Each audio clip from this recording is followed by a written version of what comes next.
Hey, we back. How you guys doing? My name again, it's like it's so one, you go and say, I'll be the chosen one, I remain no para of Niger land. My friend, walking all day, like you are not in my bed. The street keeps urging me to do more. Once my come with this brand new one, born animosity, happy the grateful. Hello. I'm ever sure I'm beyond the fifth top. Just like a million. DJ Frankie. Good evening, sir. Well-being the first. I see you. Good evening, ma'am. How you doing? DJ Frankie, all my DJ skills are just zapped right now. Just right now. Good evening, sir. P_Latunde. Good evening, sir. Thank you for joining. Siolu Tumeyin. Good evening.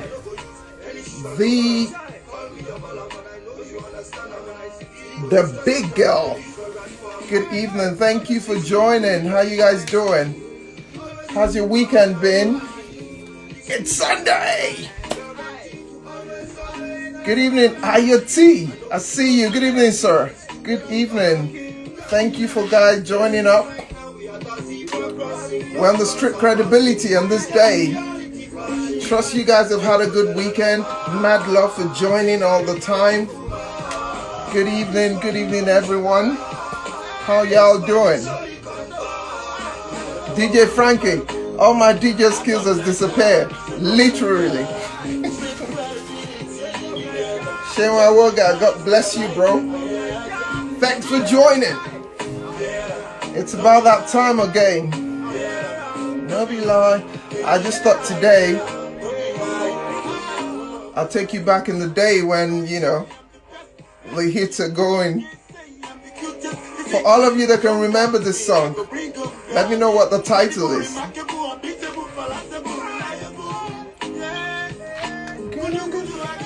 Mr. Adeshoga, I see you, sir. Good evening.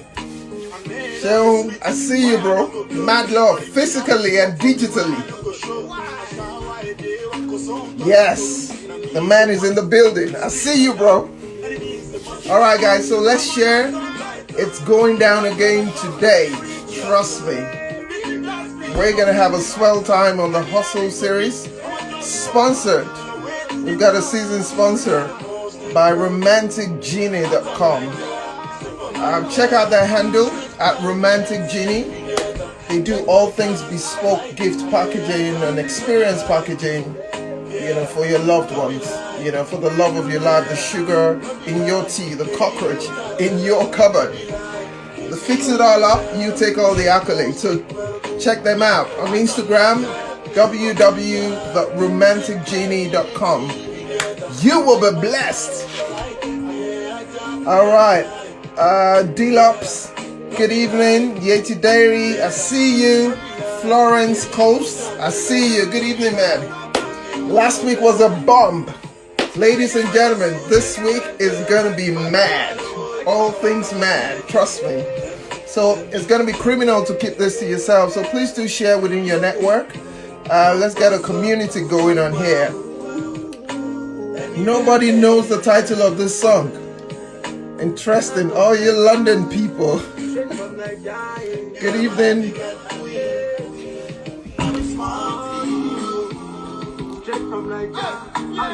All right, let's share, guys.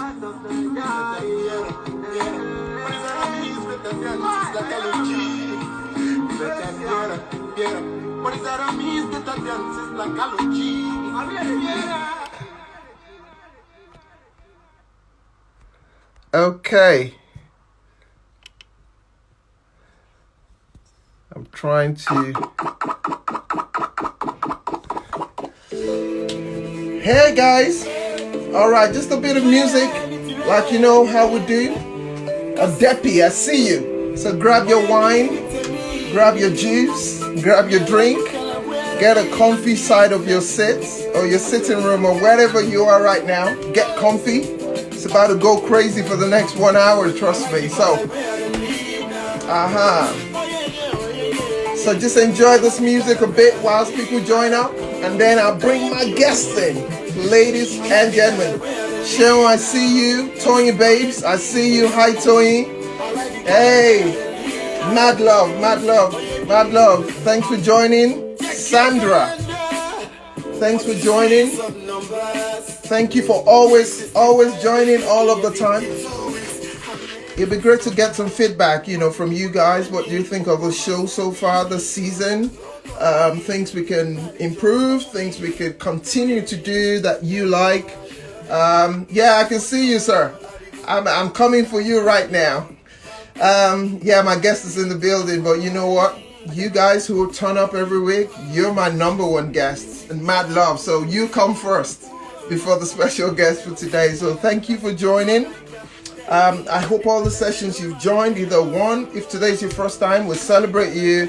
This is where we tell the work in progress hustle stories of everyday people like you and I who are nowhere near where they want to be, but they're happy enough and vulnerable enough to tell their story so far, because we don't know who might engage, relate, and practically, use the steps they've taken to unlock their own hustle journey. So together we stand. From where I come from, they say a child is born by one person, but the village trains the child. So let us share our hustle story, our hustle experience. So many people can, literally learn from that.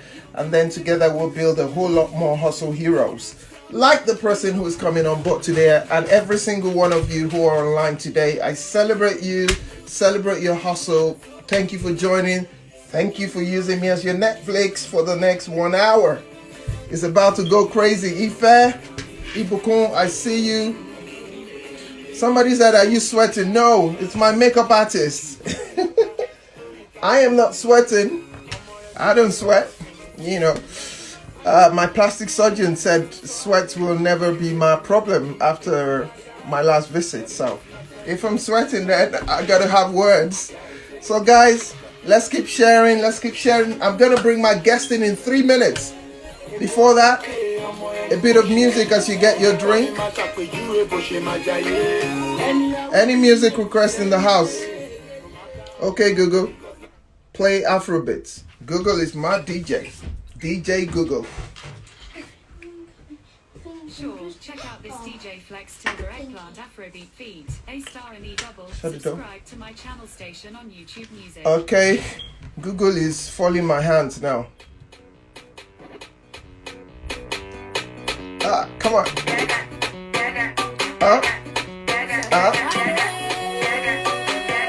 All right, guys. Are we ready?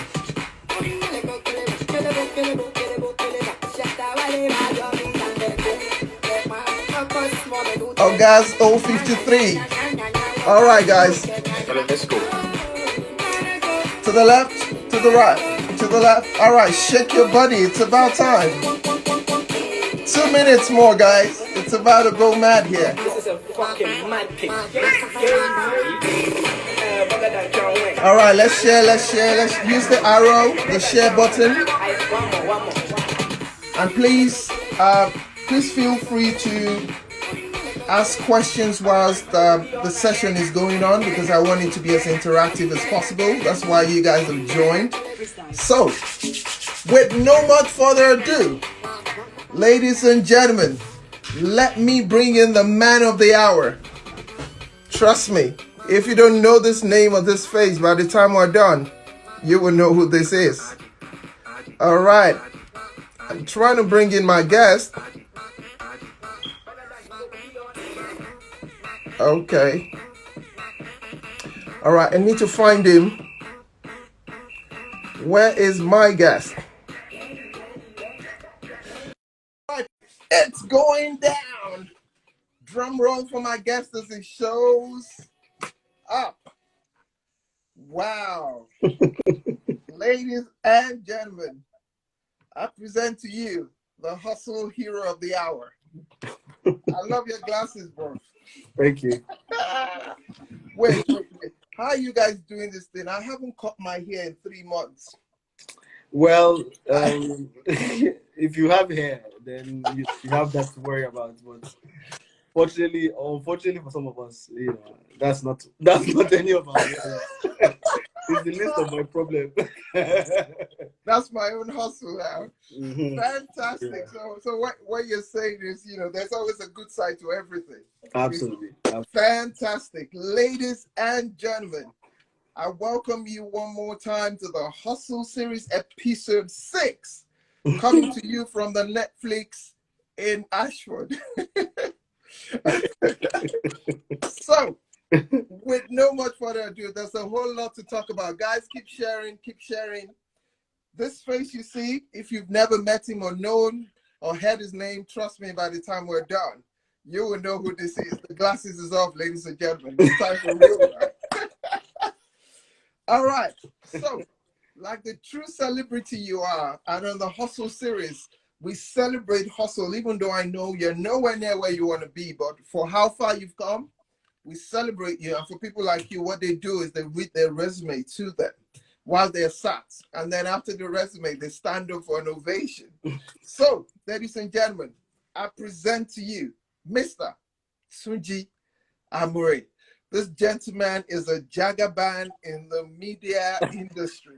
I go as far as saying he's a veteran, even though it looks like he just dropped out of Compton, straight out of Compton. Ladies and gentlemen, sitting in front of you is 18 years of massive experience in the media industry. Started as a strategy analyst with Dove Media. For people in London, you will know that. He was in charge of strategy and business development, then joined to set up a very lovely company called HITV. It was one of the first pay TV companies owned by a Nigerian in the UK. They was in charge of content, channel acquisition, and of course dealing with the big wigs, the Hollywood, and all of that kind of partnership and all of that. Went on to also handle the business development of this great company. He founded and ran HITV UK Limited, so which is still the HITV we were talking about.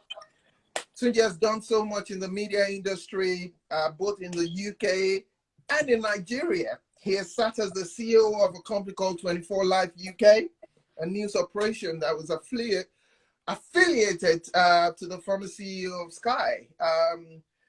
He was the comms director of African media distribution.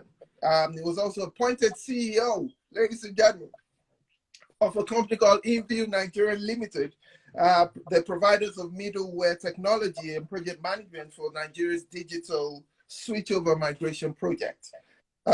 It's a big week. The work along broadcast industry regulators and other stakeholders to develop framework for the DSO project. Currently, guys, he sits as the CEO of Simple Analytics Limited.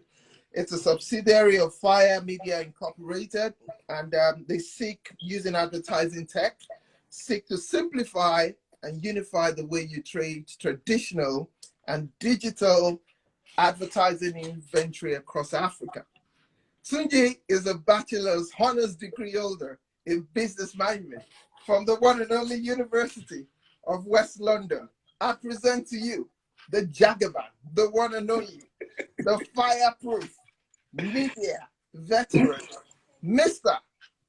Tunji Amure. And may I say, he's one of the biggest, best dancers I've come across in my little existence. So to add on to all of that, so what do you want to say to us, bro?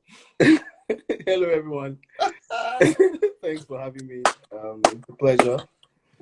I'm glad to be here. All right. So please, can I hear, can you put in the comment box if you can hear my guest? Just so it's not. All right. Please let me know if you can hear my guest. Tunji, can you hear me? I can hear you. Yes, I can hear you. All right. Fantastic. So guys, let me know if you can hear my, just before we go on real quick, just a thumbs up. Okay, fantastic. They can hear you. All right. So Mr. Tunji Amure, where did hustle start for you? What's the story? Take us from the beginning. Aha, Okay. the glasses is off. Let's go. Let's Um, do it. well, I think for me, it's a continuous story. It's a never ending story. Absolutely. But I'll talk about how it all started. So you mentioned when you were reading out my profile, you mentioned Dove Media. Now it's a very interesting story actually how I got into media. Uh, Absolutely. Talk to I me, sir. was I was watching television one day. It was Saturday morning, and it was back in Nigeria. This was 2001, 2002, I think. And there was this program that used to be on TV. I think it still happens. It's called Arise or something like that on Saturdays on Channels News. Okay. And there were two guys that were being interviewed, and they were talking about this project that they just started, and I found it quite interesting. Now, luckily, I recognized one of the guys that were being interviewed, so I thought to reach out to him to find out what that project was about. Sorry, hold I know you're a businessman. Guys, he's so busy, there's no day off. So on. Anyway, it's all so good. Yeah. I reached out to him, and I had the conversation with him, and he was like, "Oh yeah, that's this is what they're doing. They're setting up a media company that's supposed to be the arm of the Redeemed Christian Church of God, and they were well funded, and they needed hands, right?" And I thought, okay, well, I mean, I don't have any experience in media, but I'll be very interested in working with you guys. And I was like, yeah, sure, that I should come into the office on Monday. So I went to see him on Monday, and we had a barely 30 minutes conversation, and he was like, look, you're one of the people that we think can work with us. And that's how I got into the media business. Prior Wow. to that, I was working with my brother-in-law in IT. And yeah, here we are. Okay. I know that people who have done so much like you have done. Honestly, your resume is bulletproof, bro. Absolute bulletproof. There's so much to say, and it's my job to drag it out of you. So I'm gonna backtrack just a real quick. Okay. I know that from your name, you're first of all Nigerian and Yeah. all of that. So Yeah. in a very summarized nutshell, Hmm. you've told us how the London hustle started, but in the back years, what was that like growing up back in Africa? And then did any of this your hustle, did anything raise their heads? And the reason I'm asking is there's some people on the far left, and just so they know that, maybe before the big time, that the small thing. So is there anything you want to share around that could just give us Well, that okay. Well, I'll lay tell you a ground? little bit about my background. I grew up in Sudan. Fantastic. I grew up in Nigeria. Hmm. I grew up in Lagos, Sudan, Nigeria. And I think more than anything else was the fact that, those of us who grew up in Sule, we prided ourselves in the fact that you were in the middle of, you're not an island boy, you're not an Ikeja boy, you're just the sharp guy. And also my personality is I'm very friendly. I have quite, my parents used to say, that I have too many friends. And I think for me, that was, part of it, right? And my background was very like I said, I grew up in Australia, so it's not it wasn't a silver spoon in any way. My parents literally tried to make sure that we got our education. My siblings, all of us, we literally had to sort of keep keep things going, let's put it that way. But I'm also lucky in a way because I'm the fourth out of five kids. Mm. So I had three people ahead of me who obviously looked up to, right? And they set the examples. So I saw the eldest sister, who's also very entrepreneurial. I saw, I learned from that. My brother, who's also quite, he's a multi-talented. He's a baker. He's an accountant. He's a business person. And then my eldest, the second sister who's above me, who's older than me rather, who's also an accountant. So there was, there's a lot of examples set ahead of me but it wasn't by any means easy. However, I knew that, I had someone behind me as well who was also looking up to me, so I had to also set a good example. And so we just had to continue the hustle, whichever way you find it. But and I think also my generation at the time, things were you had to work your way out. It wasn't easy for anyone at the time. We didn't have as many fraud or those sort of things. You just had to do the hard work, the gritty work. Nothing really came easy, for my generation. So, I guess the opportunity was to go to school, get a job, and make it happen for yourself. So Good stuff. Again, just so that people, because you, like I said, you look like you just came out of a magazine shoot, and then you're quickly doing this interview before you go to the next, just so they know that you're as human as we are, yeah. And then, if my connection with you is just Surulere, then that's great. So to all the Surulere boys out there, we hail you. So I know that hustle started, and then UK happened. I'm guessing UK happened because of uni, or what was the story behind that? Just so we build gradually into. Okay. Well, I came into the UK essentially when I got married. That's when I moved to the UK. Before that I'd worked with High TV in Nigeria and Dove Media in Nigeria as well. And then I resigned my role in Nigeria because I was moving to the UK. I was getting married and moving to the UK. And then when I moved, I started the High TV in the UK. So very interesting story. My then CEO had heard that I'd resigned, and he was surprised that why did I resign? And so my immediate boss told him that he's getting married, and so he said okay, fine. I'd given a 4 weeks notice, and then I went into the head office one day, and then he called me and said, that he heard that I resigned. I was like, yeah. I said, so where are you going? I said, like, I'm moving to the UK because I'm, my wife, who was schooling at the time, we're planning to yeah.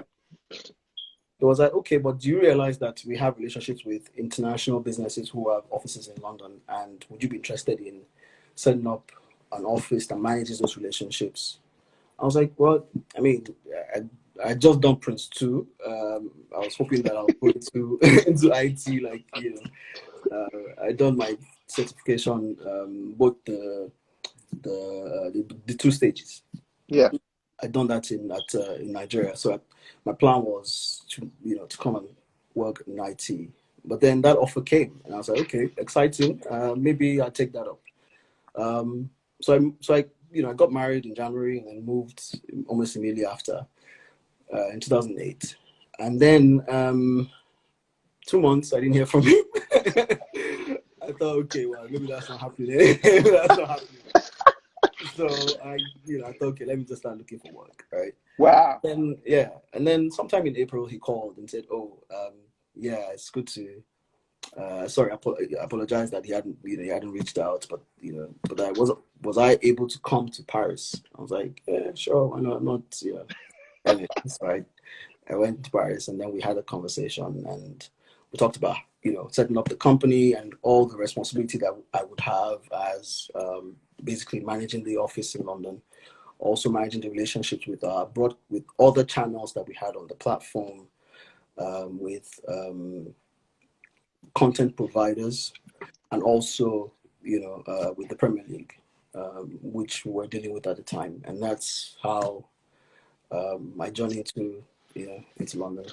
So your story is synonymous, because you're very cool, calm, and collected about how you speak and all of that. Some of us, we scream when we talk because the hustle is real. But it's I see it as a product of the kind of people you've had to deal with, and then you reined in. I can't find that Surulere side again. I'm just seeing, the West London side and all of that. Yeah. And, which is fantastic. Honestly, fantastic. And I'm quite keen. So you have a classic story of, you had some link or something to hold on to as you were coming into the UK. Of course, you had shown a whole lot of, excellence and what you can bring to the table for them to offer you that opportunity, even though you were leaving Nigeria to the UK. Because again, you said for 2 months you didn't see them. And now, synonymous with a whole lot of stories around, hustle and how we start. The very interesting days are okay, now I'm in London, so tomorrow morning, what am I gonna do? what's happening? Yeah. So I'm keen to ask that, of course you're married, and how did you handle those 2 months of not hearing anything in a new country and all of that? Okay, I'll give you a bit of context, right? So Yeah. when I was working with High TV in Nigeria, I was one of the first employees of the company. We started in 2006, and my responsibility was basically I was part of the content management team, right? I had the head of my department, also interestingly lived in Surulere, but our office was in Ikorodu. And so every morning, we'd find our way I'll find my way from the house to Ikorodu. And then I realized that my head of department lived in Surulere, so I would reach out to him. So I reached out to him and said, "Oh yeah, sure, you can join me." Now he's a top executive, right?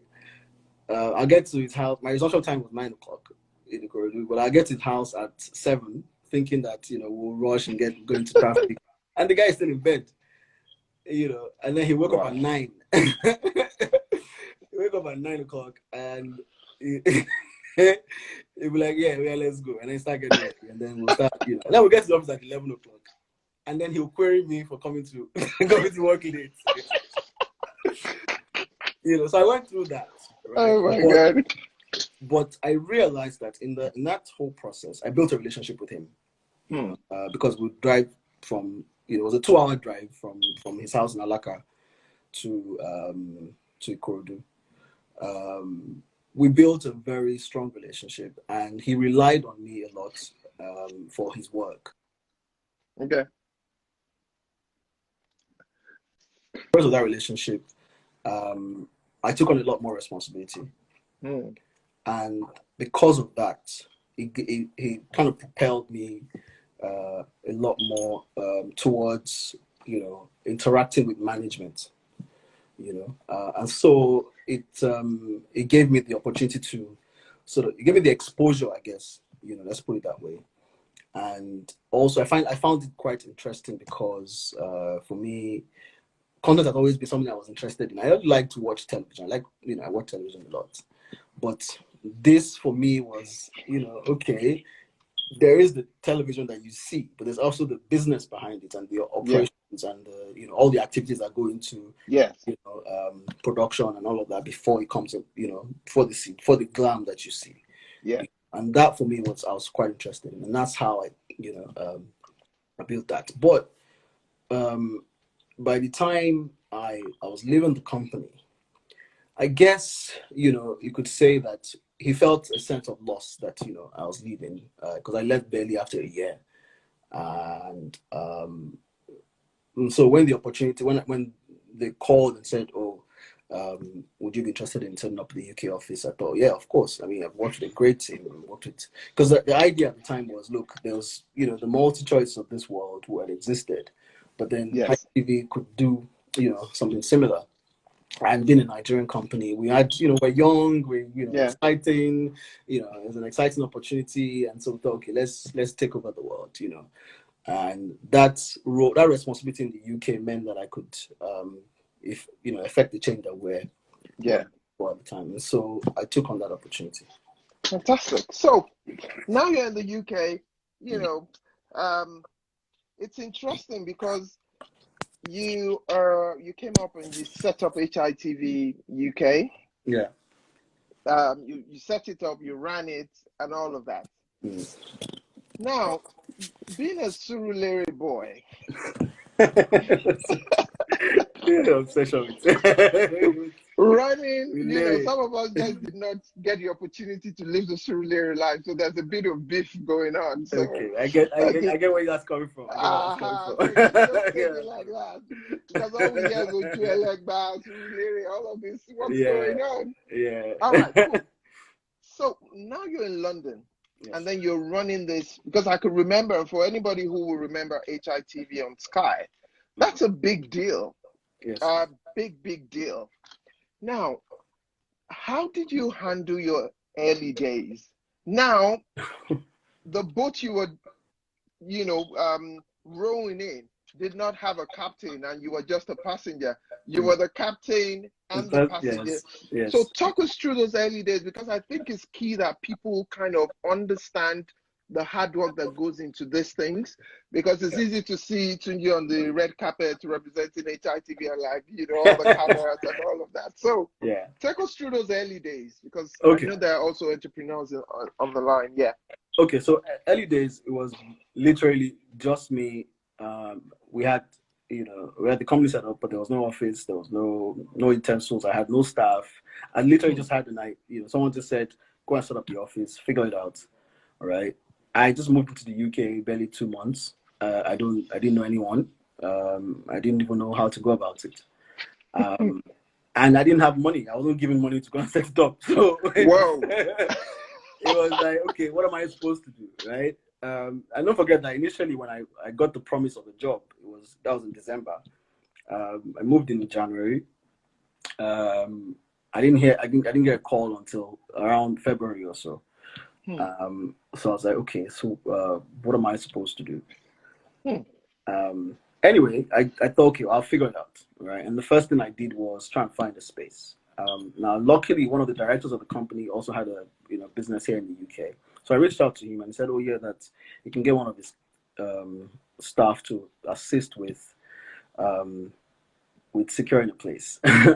So we started looking, and then I found a place in Green Park. Because in my head, it had to be somewhere close enough to the industry. And if you know media, there's West London is the center of media. So Sky is in West London, all the studios, all the I guess Hollywood studios are all in West London. So I had to be somewhere around that area. And so we got a place in Green Park, nice small office. I got a couple of computers. It was just me. When the phone rings, I'm the one that will pick it up. I'll transfer it to myself. The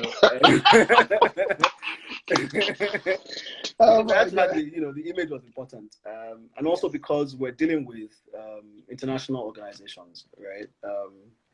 It was important that you had to represent, where you're doing, and that's how I started, and then gradually employed people, and that's how I started the business. Now, going to launching the channel on Sky, that was also very very interesting, because we didn't have the idea of launching the channel. The initial plan was basically to have a liaison office, right? Okay. That was in charge of managing the relationships with some of our content providers, and that included Premier League, right? Because we're spending millions of dollars on content. And so it was necessary that you had at least one person, right, who would quickly can run down, or if you have a meeting or whatever, right? Yeah. And to be honest, it came with his perks, But I thought, well, I mean, we might as well introduce Nigerian content properly to the rest of Europe. Because I'd watched a lot of the channels that were at the time that were existing. You were either a thematic channel like a Nollywood channel, showing movies, or you're a music channel. There weren't many general entertainment channels, right? And general entertainment, I mean, just like all kinds of content, right? Yeah. And the one that existed at the time, which was like what you call a legacy channel, didn't really resonate with my generation. So the older generation, they're used to it, they like it, they have a specific appetite for certain type of content, and so they were okay with it. But my generation wanted more, because they're exposed to, like I say, the second or third generation of Nigerians, Africans. Now they're exposed to certain type of content, and so they expect that they can get that from the African channel providers. Anyway, so we thought, okay, there's a huge gap here. Why don't we use some of the content that we have locally in Nigeria and bring it into the UK? And initially, it was an idea. I thought, okay, well, let's try it. But then quickly realized that actually it wasn't that easy. Because I'd worked in high TV in Nigeria. I thought, okay, set up a channel. It's not that easy. Just have a server, have a playout server connected to satellite capacity, and you're off. And off you go. But then in my research, I realized that there were two at the time. There were two main platforms in the UK. It was Virgin and Sky.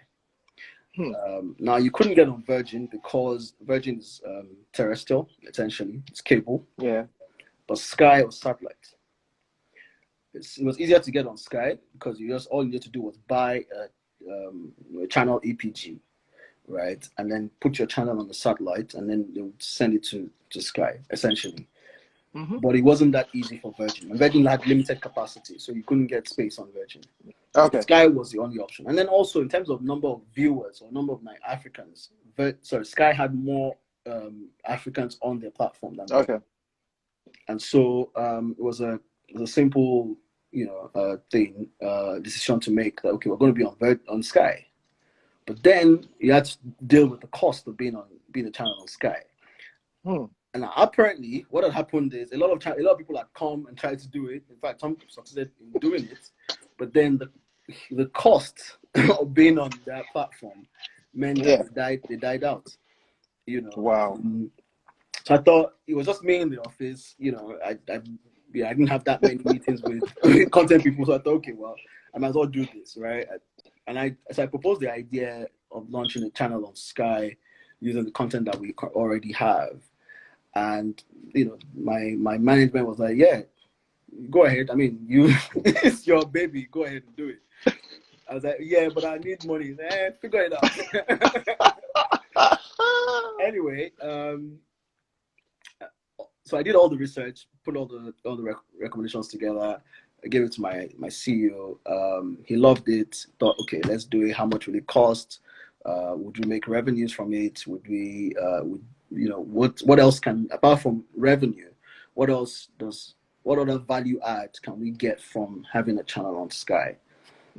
And so I did all the work, put it together, was approved, and then we thought, okay, how do we find the funding for it? Now we're able to structure a deal that meant that the assets of the company, which is the EPG itself, the channel space on Sky, was controlled by the Nigerian entity, and the management of that channel was the UK business. So I didn't have that heavy load on me. And also it meant that all the satellite and all the stuff was packaged as a deal with the Nigerian business. And so that gave me a bit of flexibility to sort of play around.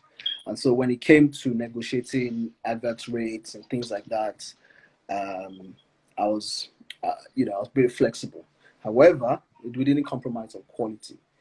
And so a lot of the advertisers were really excited about, a quality channel in the UK that speaks to the African audience, and the content was great. So, yeah.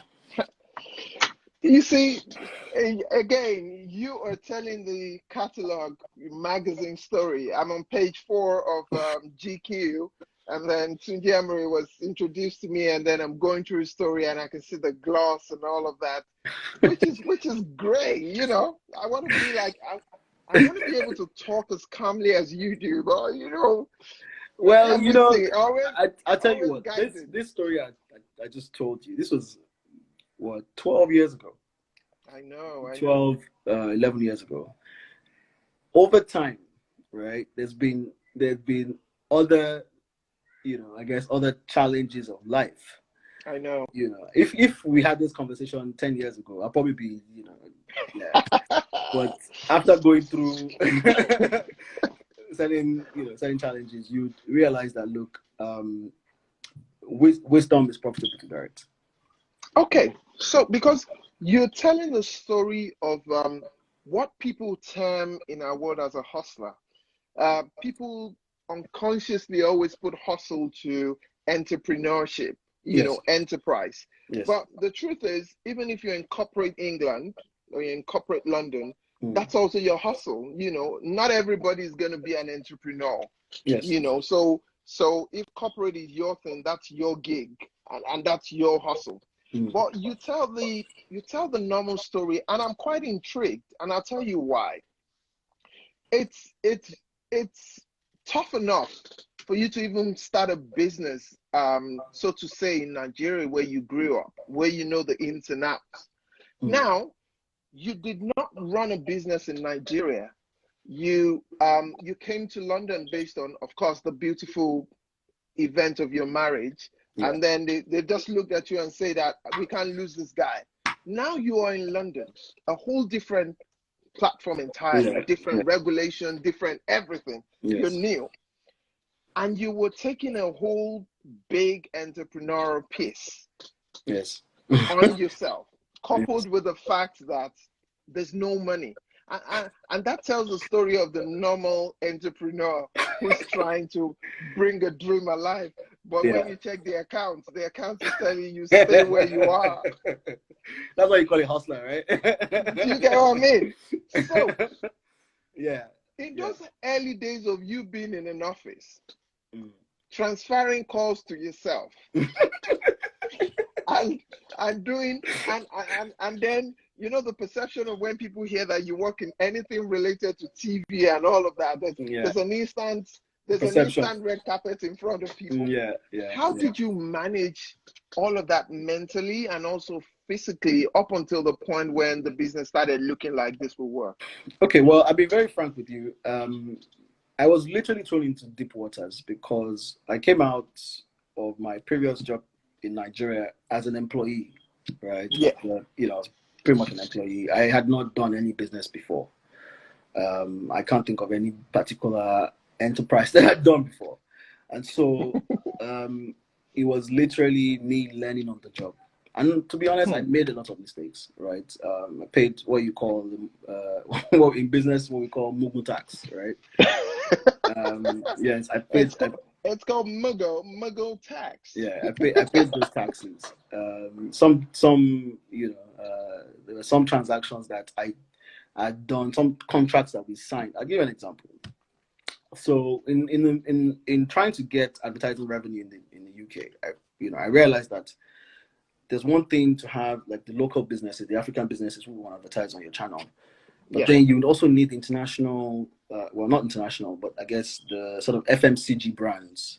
Yeah. So the Unilevers and the Cadburys and the rest of them. So you want their brand, you want them to come and advertise on your channel or to your audience. But it was difficult because you had to be audience reported, or what you call BAB reported, which also meant that you had to pay money. Right? It was very expensive process. Now, there was a company that was offering some kind of service. It's like a way around it, where they combine your ratings with other channels' ratings, and they'll sell that as a bouquet, which is great. But then coming out of that contract, because if you, for example, if the package is, let's say they're selling the package of 100%, and you as a channel are delivering say 20% of that value, you can take that 20% to the market yourself and sell yourself, right? But because they put it as part of a package, it was difficult to come out of it. Yeah. And so I quickly realized that actually we have that many audiences, and these guys were using us to, sell other channels essentially. And so I wanted to come out of that contract, but I realized that unlike in Nigeria where you can just bluff your way and come out of it and tell you I'm not doing it anymore, I'm not doing. I'm not doing. In the UK, you're locked into a 5-year contract. And wow. So, in this case, it was a 2-year contract. No, it was more than that. I can't remember how long the contract was. And so for the next, God knows how many years, I was frowning because, it was just coming in trickles. Wow. Hello? Oh my God, this story is about taking off. This network.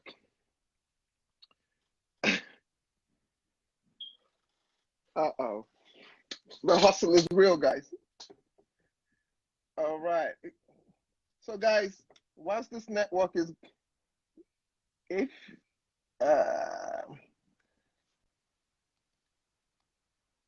okay, this is a slow-mo, guys. This is a slow-mo effect going on. Yeah, I'm not sure if you can hear me, sir, because the network is just, you've literally froze. Okay.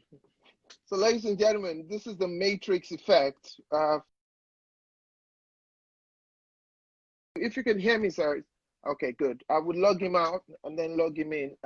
In the meantime, thank you all for joining. Bumi Martins, Yeti K, Femi Olagbiye, Signer Cloud, Blessed Mrs. O. Thank you all for joining. I hope you're having fun with this.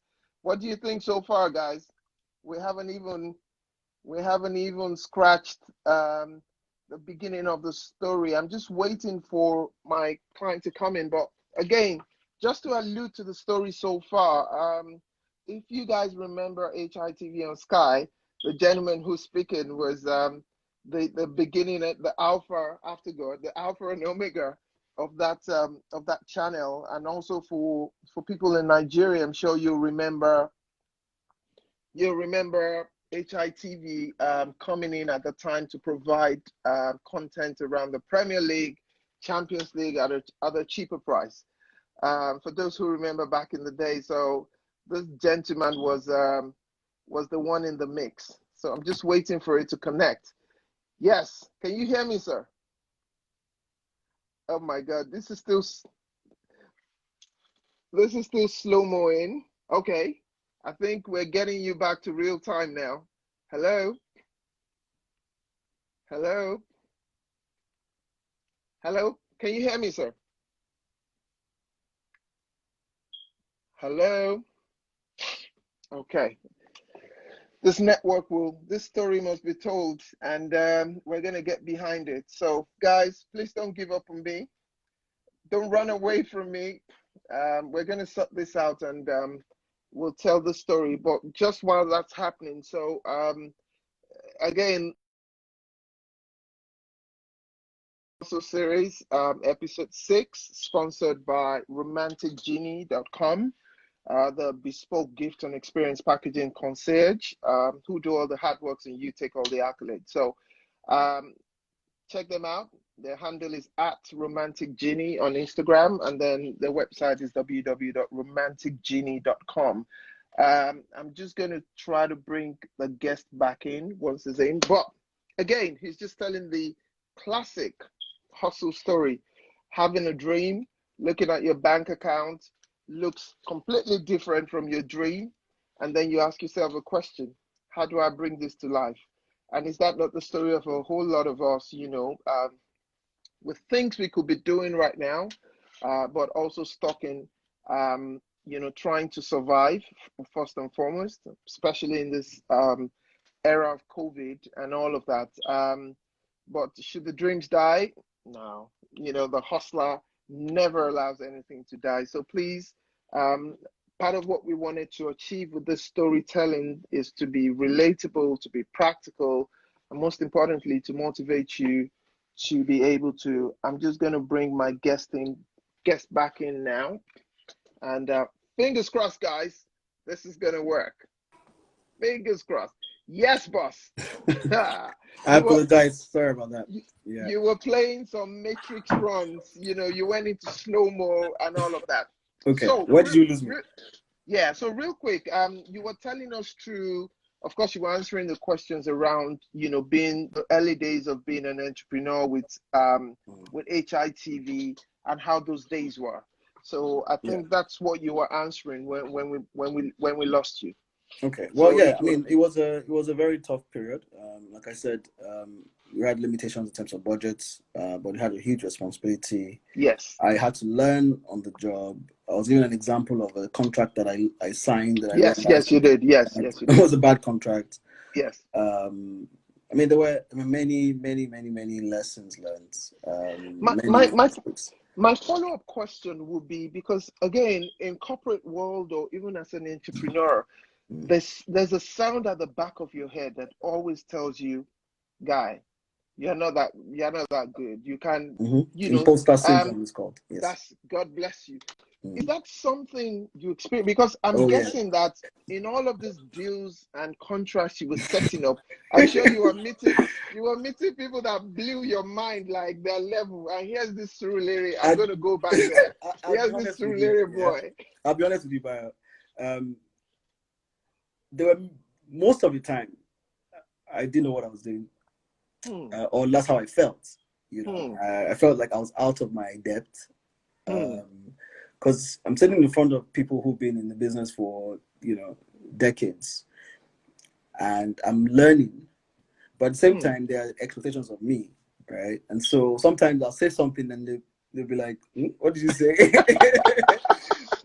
Or I'd make a suggestion, and it would just be completely ridiculous. But I was lucky enough to have a boss at the time who believed in young people, and his belief was that you learn on the job, yes, but more importantly was that you build yourself in that process. He himself wasn't particularly an expert, so to speak. He learned on the job, and so you had the sort of leeway to make mistakes and correct yourself. And the good thing was he rewarded those who would pick themselves up and just get on with it, regardless of the mistakes that you make. And so there was that, one thing I'd say is he was able to, he gave us that opportunity to learn on the job while making mistakes, and also meant that he gave us a lot of, I'm talking about like all of us who were management eventually. He gave us a lot of responsibilities, and I know that high TV is everyone knows about high TV, and they know what's happened eventually. But I think that a lot of it also falls on on most of us who are management, because a lot of us didn't really know what we're doing at the time initially. Eventually we got there, right? We eventually found our foot, and there were other things, but more importantly was that he believed in young people, and he gave them the opportunities, and some of us took those opportunities. We learned from it, we made mistakes, got up, did again, and we just keep moving. I think that should be applauded, because for two reasons. Obviously, it's great that's the only way you get experience. Yes. But most importantly, you were signing deals in the thousands, as in big time deals. Now, thousands, for millions. Yes.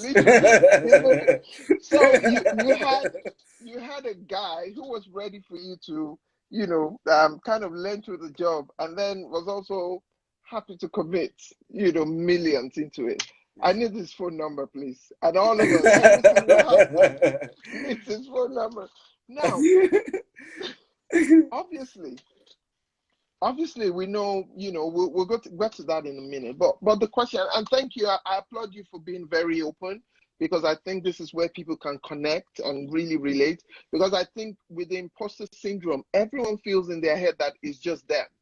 No. It's just me, and for all you care, every other person sitting on the table is still also trying to figure it out.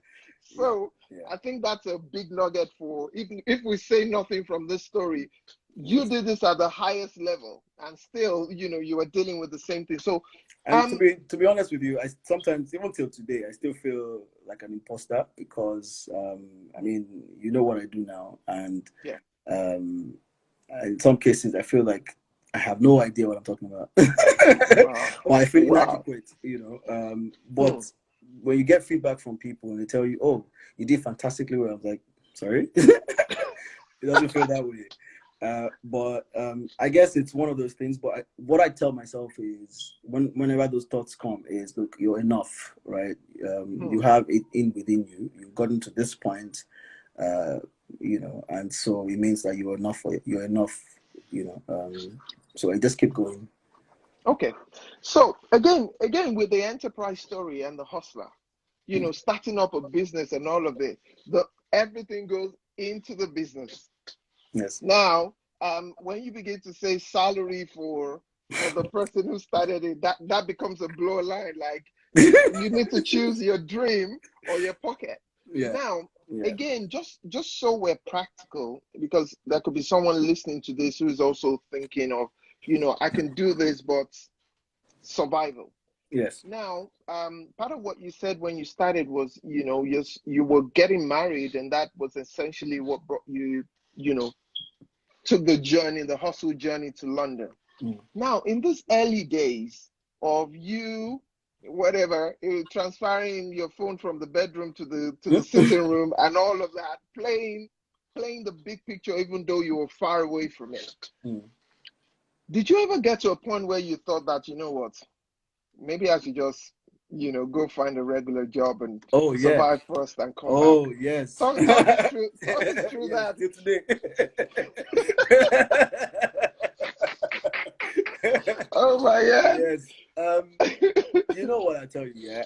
Throughout my journey, Yeah. in everything I've done, I'm grateful to God for, all the opportunities that's come my way. And, some have been extremely successful, and I'm grateful to that. I'm grateful to God for that. Some haven't been, right? And there have been also been hiatus in between as well. I'll give you an example. In 2011, we had to sell the business, the UK ITV UK business, because of the challenges the business was having in Nigeria, and it was going to impact the UK, and so we had to, exit that business. Luckily, we were able to find a buyer who was willing to take on the risk, even though there was, when you do due diligence, you realize there were some issues, but because of the way that it was structured, he took on the responsibility, the risk, and it paid off for him, right? Now, after that business was sold, I was jobless. Wow. Between 2011 and 2013, I practically was just hustling, right? In fact, I remember then we, myself and my CEO at the time, who also had to move to the UK, came up with an idea. Well, he had an idea, he had developed it with a team, and he thought, Tunji, you can do this. And so he gave me this idea of an app that, it was in 2011, it was an app that essentially you listen to music on, and you can also buy music. You can watch live shows, and while you're watching the live shows, the music that's playing would come up and you can buy it, right? And that it was ahead of its time. It was way ahead of its time. It failed completely. It was woeful. Wow. And then we also invested in we got some money. We bought rights to a film called Figurine. Got the distribution rights. Yeah. Remember that. Those are very close to me. If they, I'm sure some of them are watching now. They remember when I was selling DVDs in the UK.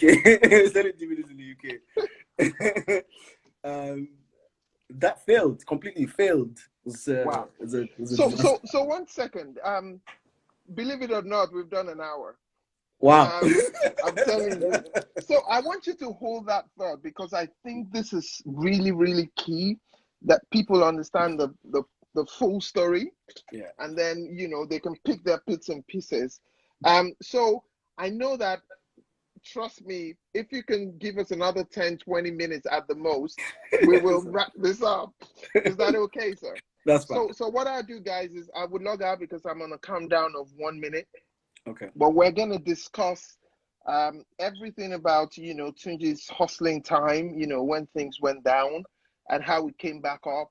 And then we're going to talk about the great things he's doing in Africa right now and even in Nigeria. So, ladies and gentlemen, this man is a yo-yo. He keeps bouncing. Once it touches the ground, he jumps into something else. And is that not the spirit of a hustler? So, don't miss this. Yeah. If a criminal, to keep it to yourself, join us on the other side of this. I would log out and then log back in.